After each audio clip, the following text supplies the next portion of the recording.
Connais-tu l'histoire de Moussa? Voici l'homme qui a séparé la mer en deux. Moussa alayhi salam naquit à une époque de grande oppression.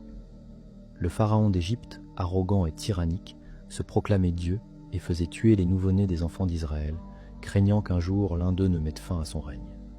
Par la sagesse d'Allah, Moussa fut sauvé dès sa naissance.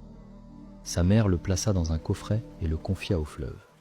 Le coffret arriva jusqu'au palais du pharaon, où il fut recueilli et élevé, dans la maison même de son ennemi. Les années passèrent. Devenu adulte, Moussa défendit un jour un homme d'Israël contre un Égyptien. Dans la lutte, l'Égyptien mourut.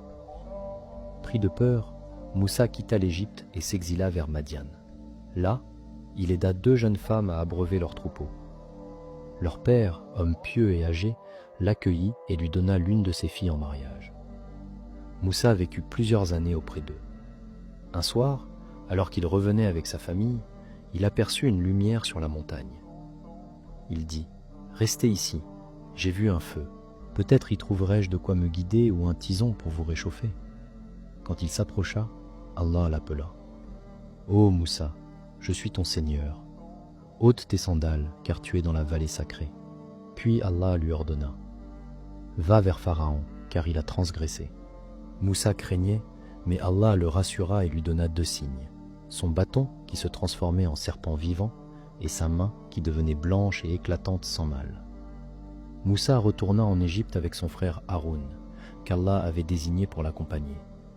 Ils se présentèrent devant Pharaon et l'appelèrent à Allah.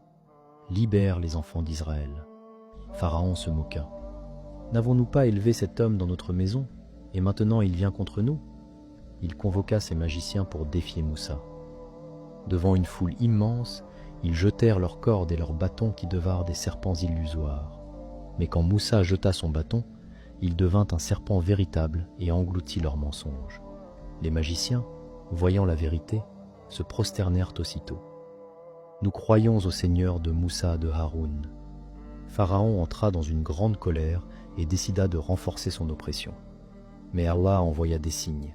Sécheresse, criquets, grenouilles, sang dans l'eau.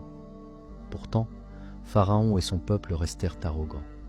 Alors Allah ordonna à Moussa de faire sortir son peuple d'Égypte. Dans la nuit, ils marchèrent jusqu'à la mer. Derrière eux, l'armée de Pharaon les poursuivait. Devant eux, l'eau s'étendait comme un mur infranchissable. Le peuple cria « Nous allons être rejoints !» Moussa répondit avec certitude « Non. Mon Seigneur est avec moi, il me guidera. » Allah ordonna à Moussa de frapper la mer avec son bâton. La mer se fendit en deux, formant des chemins secs entre des murs d'eau immenses. Moussa et son peuple traversèrent. Quand le pharaon et son armée s'y engagèrent à leur tour, la mer se referma sur eux. Le tyran fut englouti et son règne prit fin.